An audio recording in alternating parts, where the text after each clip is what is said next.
Hi everyone, my name is Donna Murphy. I'm a physio and a mum to three children, the youngest of which is Katie. She has Down syndrome, so that's why I'm sitting here today.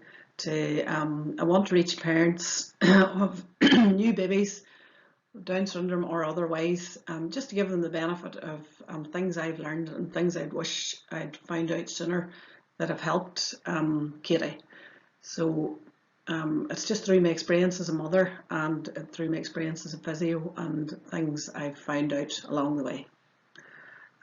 So I presented this use of a crawling track. Many of you have never heard of this, but it's just a track we decided to help with the process of crawling, which feels vitally important. And I presented this at the World Down Syndrome Congress in Glasgow in July 2018. And then I presented at the Down Syndrome Education Conference in September 2019.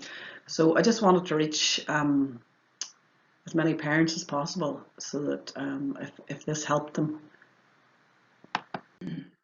So why am I here today? Again, my daughter Katie was born in July in 2015, so she's over 4.5 now. So I received a postnatal diagnosis after she was born, and obviously after the shock of the diagnosis wore off, I went Googling, as every mother does, because every mother just wants the best for their child, and I was the same as anybody else. So my mum's love and obsession like no other. I'm sure plenty of people recognise that. So I went searching for answers to any issues she might have, or that I could anticipate, or that I could help. So Katie, at 7 weeks, she took heart failure and she was fatigued and she needed major heart surgery. So she was tube fed until she was 13 months old through her nose. So that was my probably push to really see what I could do to try to help her swallow and to help her development, because she was really held back with this. And she was held back with the heart surgery and just her stamina and ability, and she was held back with the tube feeding. So a friend told me about this conference that was happening in Kilkenny in September 2016, and I attended the 3-day conference, and that's changed everything for me, the information that I got over those 3 days. So the information as a physio just was mind-blowing for me. They explained in great detail about infant and child development, how a child's brain develops, and how, as a parent, I could influence this and maximise this. And again, my main reason for attending was to help with their swallow, because it just seemed to be a wait and see. It didn't seem to be anything actively that I could do, and I felt as if there must be something I could do. So they said the main thing that you had to do was stimulate all her senses, her sense of sight, hearing, smell, taste, touch, and then her sixth sense, proprioception, often known as proprioception, a sense of position, movement of her limbs, so sort of where you are in space. So the sense of smell, they said, was very important because it's closely linked to taste and then closely linked to swallow. So I stimulated her sense of smell, was it 5-6 smells every day, and then also the process of tummy time and crawling. So it's really important, because when you're on your belly, you're trying to negotiate and trying to move, you're controlling your head, you're controlling your neck, you're moving. So all these things help with your swallow, which I hadn't thought of. And also then primitive reflexes, which I'd never heard much of before either. So the main things that they had said: tummy time, which everybody's heard of; crawling, which everybody's heard of; and the integration of primitive brain reflexes, which you may not have heard of, but the common ones I'll explain to you to make it understand, to let you understand, if we can even talk here. So and all these things add up to maximal brain development. So that's what I wanted for Katie. So the 3 words were stimulation, stimulation, and more stimulation. And so that was my goal. So stimulate all the senses through massage, movement, rhythm, play, sound, light, talking, all those normal everyday things that you might do with your child, but they're even more important for a child with Down syndrome that has low tone and maybe can't move the way a neurotypical baby moves. They maybe just don't have that strength in their limbs to be able to move easily. So you have to do things for them to facilitate that and to make that easier. So they have to work harder really, because they're fighting against gravity and their body's not cooperating. So the importance, as mentioned, primitive brain reflexes, they're present for survival from birth to approximately 12 months, and they should develop into postural reflexes, sort of more under the body's control. To start, they're involuntary and they're sort of just for survival. So as you can see, this first wee picture is called the fencing reflex. When a baby turns his head to one side, extend that arm and flex the other one. And if that continues, every time somebody moves their head, their arm moves. So their head can't move in isolation to their arms. So you can imagine in the classroom, if you're looking up, it'll be distracting if your body's moving all the time. So again, CRAWUNG integrates that, because you're constantly moving left, right, and moving your head, and then it's diminished, and then it goes away into a postural reflex. And again, this other wee picture is the startle reflex. So it's like surprised reflex. So it's a protective one for survival. So when a baby's born, if you extend their head, it sort of stimulates that first breath, that first big intake of breath. And you know, if you slam a door or make a sudden noise when in the first few months when the baby's born, they'll flap their arms and probably cry afterwards, because that's that sudden startle reflex. So that's normal in the first few months, but then they should go away, and that's the problem. 100% of children with Down syndrome exhibit immature and dysfunctional primitive reflexes. In other words, those reflexes that should have went away are still there when they're school age or even older as an adult, and they affect learning and behaviour. Professor McPhillips from Belfast studied in a normal population retained reflexes to do with learning and behaviour, dyslexia, reading difficulties, and he found that if you targeted the reflexes and integrated them, their behaviour, learning, and their ability to take part in school improved. So this was a vital missing link for me. Another one is an obvious one that you've come across is the wee cute baby grasp reflex. If you put your finger in a baby's palm, they'll curl their fingers around it, and that's really normal and cute for those first few months. But then if that carries on, that affects their ability to hold a pencil, any fine motor skills are affected if they still retain this strong grasp reflex. And again, what helps to diminish that and get rid of it as they can use their hand is weight bearing on their hands and crawling. So tummy time and crawling helps with this, just naturally. So why bother with tummy time? What is it all about? So with the Down syndrome population, there was research done starting tummy time immediately after birth. So if you initiate it immediately, before 11 weeks, it was found to reduce motor delay compared to starting after 11 weeks. So my advice is start in the delivery room, cuddle your baby, and use that when the baby's awake, to use that as an opportunity for tummy time. So there's lots of other positions you can try as well. Some people think you have to put them in the middle of the floor or put them in a blanket and just walk away sort of thing. But for new babies up to that 3-month stage, the baby won't tolerate that. They'll not be physically able to, especially if your child is Down syndrome, maybe low tone.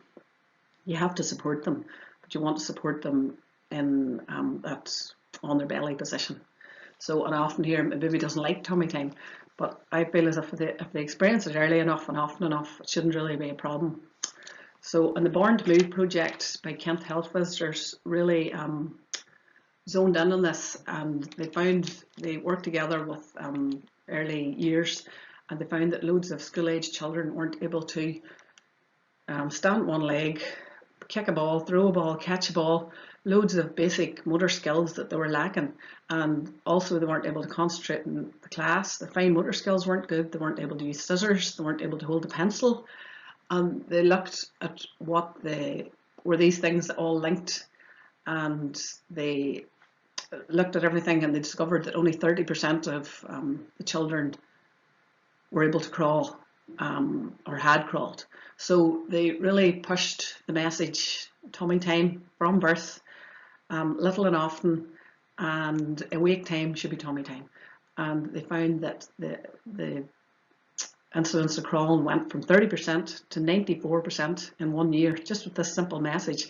And the message to the parents that if you do this simple thing of when the baby's awake, try to have them on their tummy or on their back actively playing, to allow them freedom, to allow them to explore, to allow them to use their bodies, that it'll help them when they start school, it'll help them in behaviour, it'll help them with their posture, they'll maybe not fidget as much, they'll be able to sit in a chair. So that message got through, and the parents really understood that and did it, and it made such a difference. So that's what I'm trying to put this message across as well.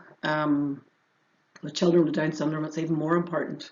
With hectic lifestyles, the children spend so much time cocooned up, wrapped up in a car seat, in a bouncer chair, just on their back. They're lying on their back all the time to sleep because of the Back to Sleep campaign to reduce cot death. Every child should sleep on their back, and I agree with that.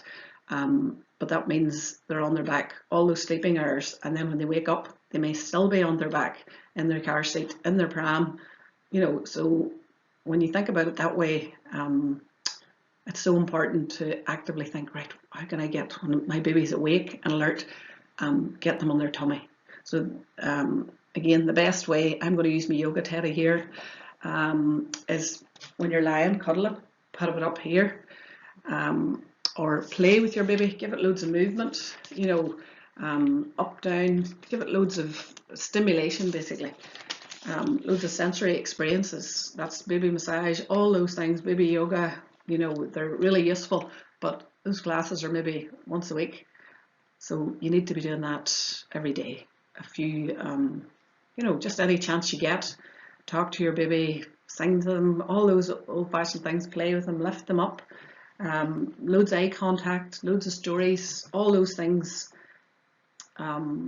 help with child development, and they're sort of common sense, but they can get forgot about, and a child's day can go through, and a child's week and months can go past, and they're on their back all that time. So they've lost out on that sensory experience and everything. They've lost out on lots of things. So a child with Down syndrome definitely needs all that experience. So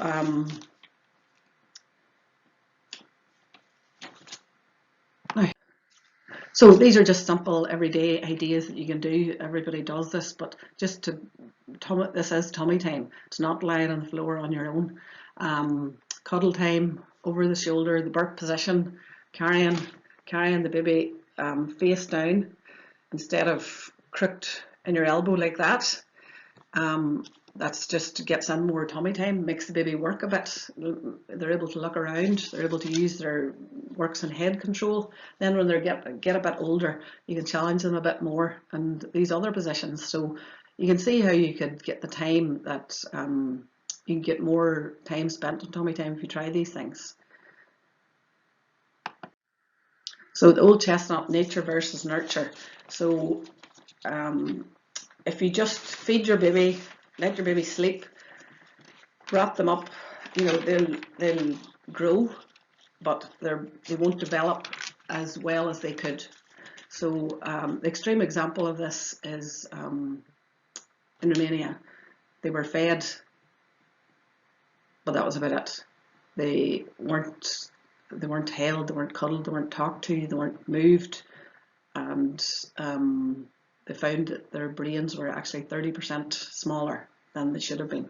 So that's an extreme example. No child, you know, we're not talking about that extreme, but the effect that stimulation can have on a child shouldn't be minimised. So the environment of a child's earliest years can affect the last lifetime. So the first 2 years, you're not born with baby's not born with a fully developed brain. All the connections aren't made. So those connections, say the first 9 months, pregnancy is the first 9 months of development, but the next 9 months outside the womb is equally as important. that affects the brain and development as equally as important, and the parent can have an influence in that. So on the left shows all the wee connections that are in a newborn, so they're quite scant, and there's not many connections. And then by age 2, you can see it's like more dense. It's like all the wee branches of a tree have all connected up, and you want as many of those connections to be made, and you want them to be made in an organised fashion, so that both sides of the brain isn't just one entity, it's 2 sides that have to cooperate together. So you want all those connections to be made in an organised fashion, and both sides of the brain to work together. So how you do that is left, right. So the body directs the brain, and movement directs the brain. So the senses are the vehicle that drives stimulation to the brain. Light, sound, smell, touch, temperature, taste, pressure and gravity. So all those things help with the development of your child. So again, we're not born with a completely formed brain, but age 2, 80% is intact. So those first couple of years are vital. If you're watching this and your child's older, your child always can adapt. Neuroplasticity of the brain, there's always ability to change in some way. Ideally, if you start from birth and through all the developmental stages, that's the gold standard. But you can always make some sort of change if you do it with enough intensity and enough frequency, and do the right thing to problem solve whatever issue you might have. You can always make some change, so it's never too late. So for me, crawling was the goal. So so more research for the Down syndrome population. Again, early tummy time achieved earlier pincer grip, so holding a reading, ability to stack blocks, something to play with toys, able to crawl, stand, walk alone. So the bottom 2 are what all parents aim for and want. They want them to be able to stand, they want to be able to walk, but the way to do that is from the floor up. So although you think they're not achieving, you want to skip some of the milestones. The earlier ones are the important ones. So my way of achieving this goal of crawling was to use a crawling track. So it's a track with sides on it. That's simply it. It's not complicated. Glenn Doman pioneered its use. It helps children to crawl who are low, tone or hypermobile. It facilitates crawling in the forward direction without distractions, because if you're just in the middle of the floor with lots of things, babies get easily distracted, and it's just trying to focus and get them to cooperate. So lots of variations to design, all the same principle. Hopefully we get a couple of videos to work here. So these are children in our group, and just the mummies built their own crawling track after seeing the one I made for Katie. So again, you can see that Cassie has something to push against the sides. She's using her arms. So this is army crawling, and this is really good, and it's really tough to do. If you crawled around the house on your belly yourself, you'd find out the amount of effort that she has to go through to do that. So the benefits of that is fantastic. Ooh. And then this is Declan, and he's very strong up through his shoulders. So to get him to move in the forward direction, you can see he can't go left or right, he can't roll, and he's pulling himself along there through his hands, through his shoulders, and the benefits of that is fantastic for his development. So whatever motivates them, in this case, remote controls. So you could have all the shiny toys that you want, but it's the set of keys, the phone, the remote control that the baby wants. And whatever you find for your child that works, that's what you use. So that's the TV remote. Again, you may not need this crawling track if your child's not hypermobile or very low tone. I did, because Katie was really floppy and she did the splits all the time. There's another couple of gadgets that I hadn't come across at that stage called happy straps or hip helpers, and you may find they would be useful for you, but this is what I used. So I've got another video. So don't need a crawling track anymore. And this is Declan showing off the perfect high speed crawl, left, right, left, right. So he's doing brilliant here. And we're in no rush to stand, but when he does, all the work he's done on his belly and on all fours will help his posture and help his balance. So myself and his mum very pleased. Now, so the benefits of crawling track, again, limits that ability to do the splits, limits that hip abduction, limits the ability to roll. Some children learn to roll and then they love it. They keep rolling, rolling, rolling. But continuous rolling, I feel, isn't beneficial as a form of transport. It's not left, right. So before they get into that pattern, I like to limit that and you can roll as an exercise, but not for transport. It allows effective tummy time, it gives good joint access, focuses crawling with less distractions. You can put up one end, so use of an incline to help momentum, and you can't do the splits to sit and promotes crawling.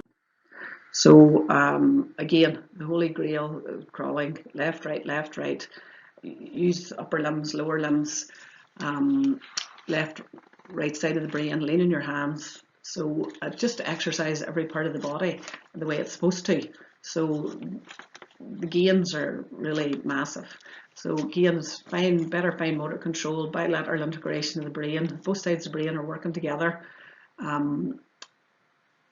So excellent proprioceptive input, spatial awareness, not as clumsy. They know where their body is. They know where their arms, legs are.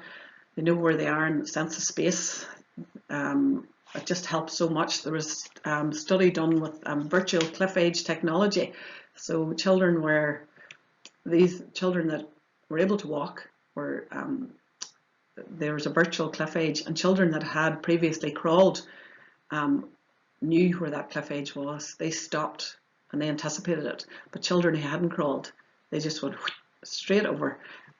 They just didn't have that, like GPS, they didn't have that sense of where their body was and what was coming up, any obstacles or anything. So the benefits are just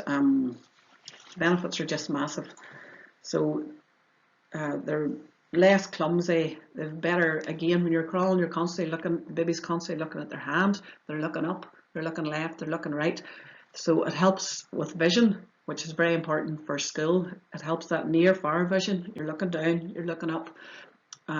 You're concentrating on an object ahead. So it helps with near far vision. Helps with binocular vision, and again, it helps then for school being able to concentrate and look up at a teacher and look back down at their page, and it helps with being able to hold a pencil, read left to right, so you're constantly moving your head left to right and focusing in the middle again. So all those skills are learned at the crawling stage. So myself, I didn't have a crawling track, couldn't buy one, made one. So this was our version. So some people didn't share they didn't have the high expectations that I had, and said she'll probably bum shuffle. Most of them do. That just drove me mad, because I had high expectations, and I just thought, well, why can't she do it? And I'll try to, if there's a problem, I'll try to come up with a solution. So we did. And then someone else said to me recently, I didn't know children with Down syndrome could crawl.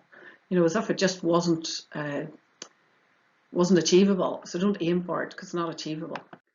So Katie was, again, spaghetti legs, so she was quite a challenge, and everybody says to me, oh, she was a wee good one, wasn't she? Oh, you were lucky.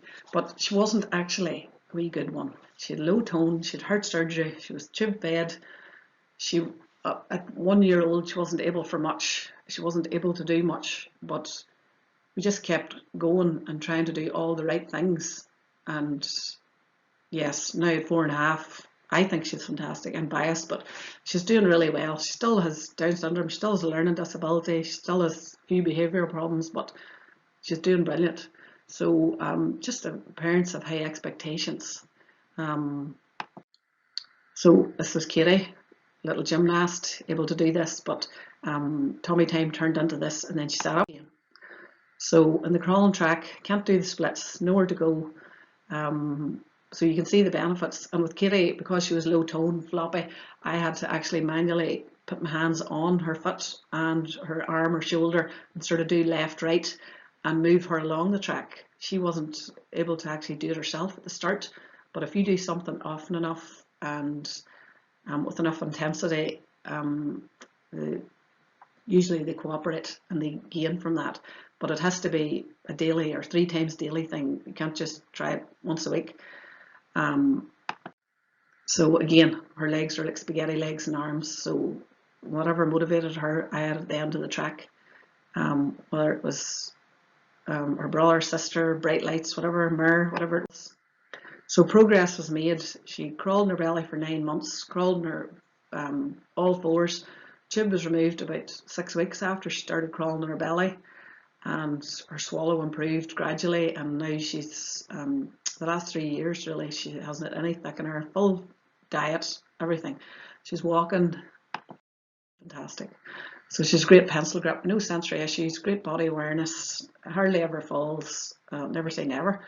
She's great sense of space where she's at, balance. She's great. Her speech is coming on really well, and her understanding's fantastic. Concentration, she's at play school and she's able to concentrate on tasks and, you know, interact. And her behaviour, some behavioural issues obviously, and she's not,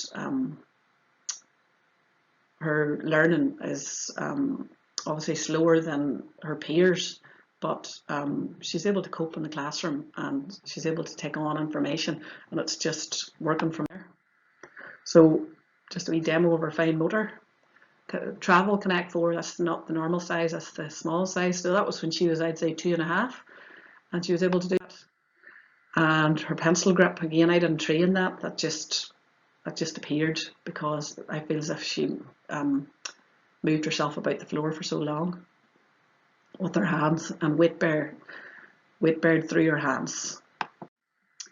So other things I used or took her to craniosacral therapy, body talk therapy, and I myself trained in level 1, 2 and 3 of rhythmic movement training for the primitive reflexes. Took her to private speech therapy and OT, funded through our local support groups, firstly the Cosby group and then the South Derry Down Syndrome group. So all those things helped. So is crawling the be all and end all? Well, I hope you realise from this talk that probably is. And you can also revisit it even if your child's 4, 6, 10, 15, you know, you can also go back and do it for fun or do it as an exercise or activity, because there'll always be benefits. So just to know that if you're watching and your child's a bit older. So, and the constant questioning and obsession from parents, aunties, grannies, are they sitting yet? Are they walking yet? And your answer is there's no rush. And to me, you're disadvantaging them if they rush into that. They all will sit, and probably children with Down syndrome will always sit. Maybe it takes a bit longer, but 85% achieve sitting by 10 months. But crawling is more difficult to attain, but I feel as if you start straight away, then only 13% crawl by 12 months, but all the children in my area that I've come across, 100% of them have crawled, the ones that are younger than Katie. So the right message and the right intervention, I think, should have a big positive effect. So, and I'll get asked a lot about baby walkers, jumperoos, all those things, but in my opinion, you shouldn't put a child into a position that they can't maintain themselves. And plus, if you get them into that baby walker, that jumperoo, oh, they'll love it, and they will not want to go on the floor again. They'll just want to be up, up, up. But that's putting them into a position that they're not, their body's not able to maintain themselves. They're not, it's not moving, there's no left, right. They're not actively, you know, they're bouncing through their legs, but it's not a normal developmental movement, and they can't see their feet normally, so they're not getting that feedback from their body. their eyes aren't negotiating their environment. So no, if you have a baby walker, 5 minutes a day is not going to help, but it's just that thing, if they get into it, they might not want to do anything after that. So no. So thanks for listening, and love, Donald, Margaret and Katie, and good luck, and bye for now. And I hope that was maybe heavy going, but I hope somebody listening's got something from it, and anything else I can, advice or info, just contact me. And I just hope that somebody gets some benefit from it.